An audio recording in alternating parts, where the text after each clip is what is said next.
सर्वज्ञस्माद् गुरुदेव श्रीमद् भक्तिवेदान्त गोस्वामी महाराजेর পাদপদ্মে দণ্ডবৎ প্রণাম নিবেদন করি। কৃপা করুন যাতে আজ আমি হরিকথা শ্রবণ করতে পারি। হরে কৃষ্ণ। আজ আমরা শ্রীমদ্ ভগবদ গীতা থেকে শ্রবণ করব। এই অধ্যায়ের সপ্তদশতম অধ্যায় থেকে শ্রবণ করব। এই অধ্যায়ের নাম হচ্ছে শ্রদ্ধাত্রয় বিভাগ যোগ। অর্থাৎ শ্রদ্ধাত্রয় তিন প্রকার যে শ্রদ্ধা রয়েছে সেটির সম্পর্কে ভগবান শ্রীকৃষ্ণ বিশেষভাবে আলোচনা করেছেন। তো প্রথমে আজ আমরা এই অধ্যায়ের 11তম শ্লোক শ্রবণ করব।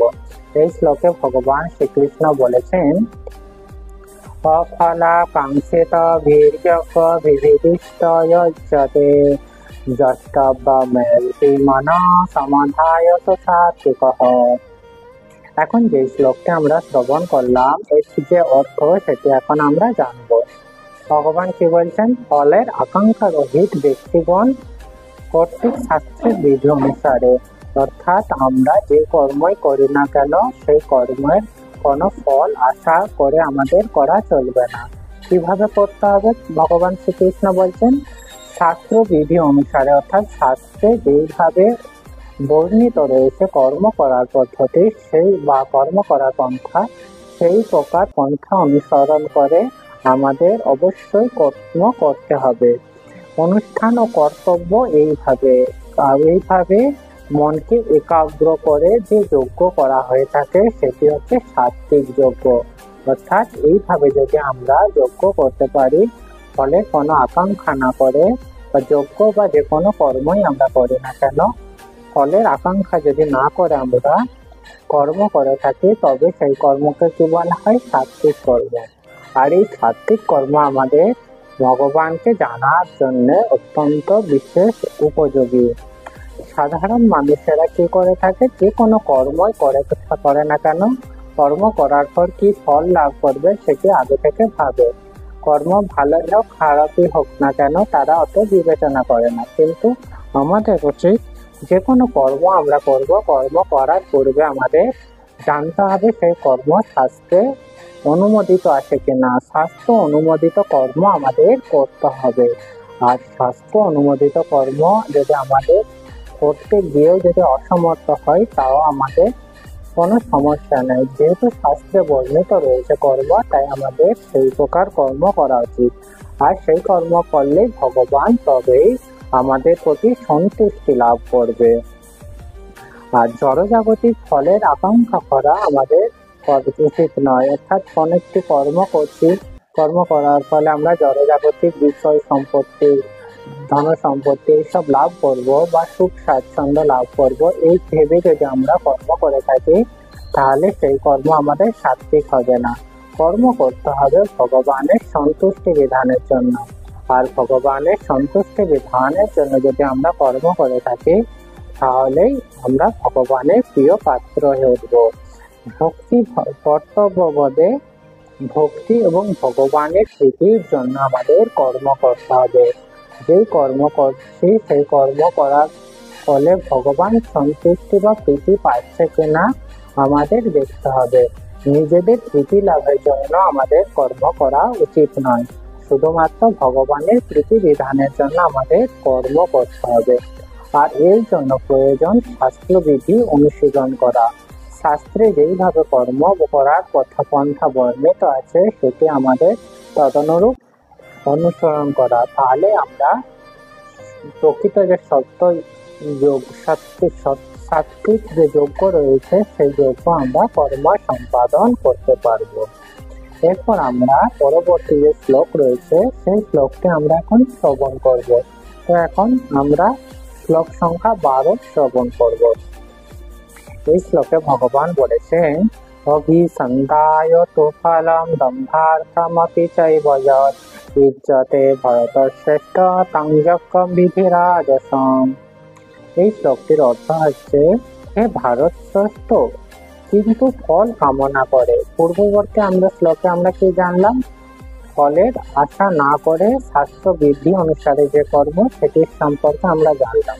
এখন আমরা জানবো কি ফলের যদি আমরা কামনা করে থাকি এবং দম্ভ প্রকাশ অর্থাৎ নিজের যে শক্তি সামর্থ্য রয়েছে সেটি অন্যকে দেখানোর জন্য যে প্রকার যজ্ঞ অনুষ্ঠান করা হয়ে থাকে তাকে রাজসিক যজ্ঞ বলা হয়ে থাকে।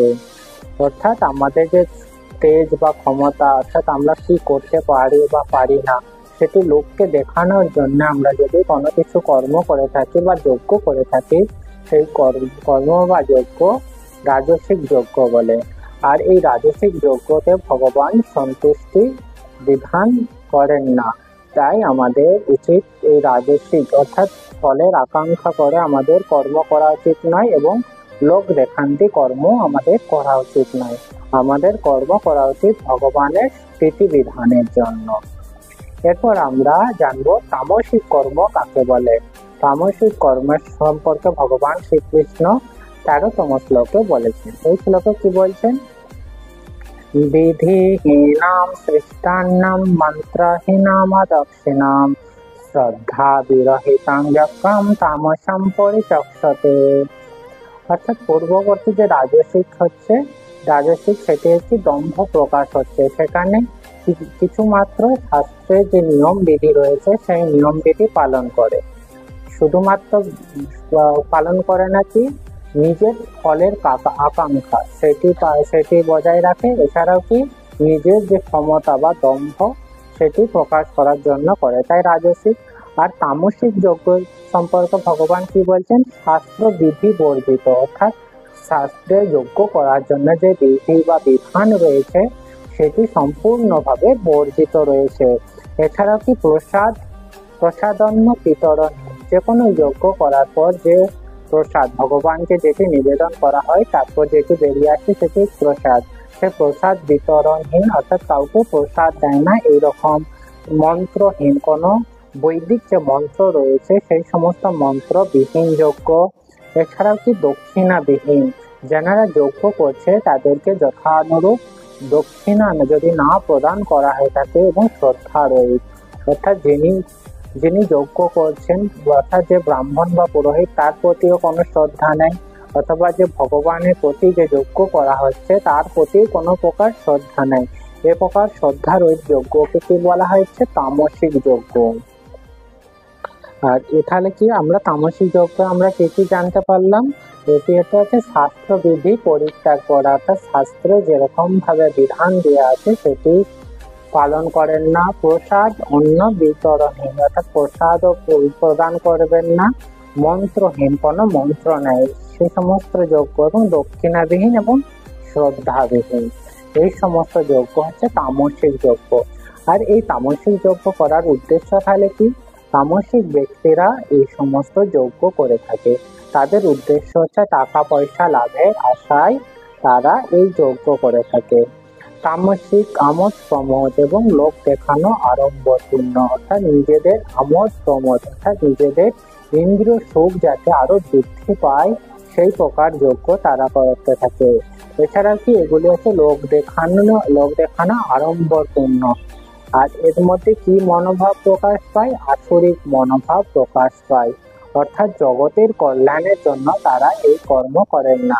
নিজেদের ক্ষমতা বৃদ্ধি কিভাবে পাবে, কিভাবে অপরকে আরো কষ্ট দিতে পারবে, এই প্রকার চিন্তা করে এই প্রকার যজ্ঞ করে থাকে। যেমন হিরণ্যকশিপু যজ্ঞ করেছিলেন কি তিনি বিষ্ণুকে হত্যা করবে এবং জগতে যারা হচ্ছে সাত্বিক পন্থা অবলম্বন করে তাদের উপর অত্যাচার করবে, এইরকম মানসিকতা নিয়ে তিনি যজ্ঞ করেছিলেন। তো এই প্রকার মানসিকতা বা আসরিক মানসিকতা সম্পন্ন যজ্ঞকে ভগবত গীতায় তামসিক যজ্ঞ বলে হয়ে থাকে।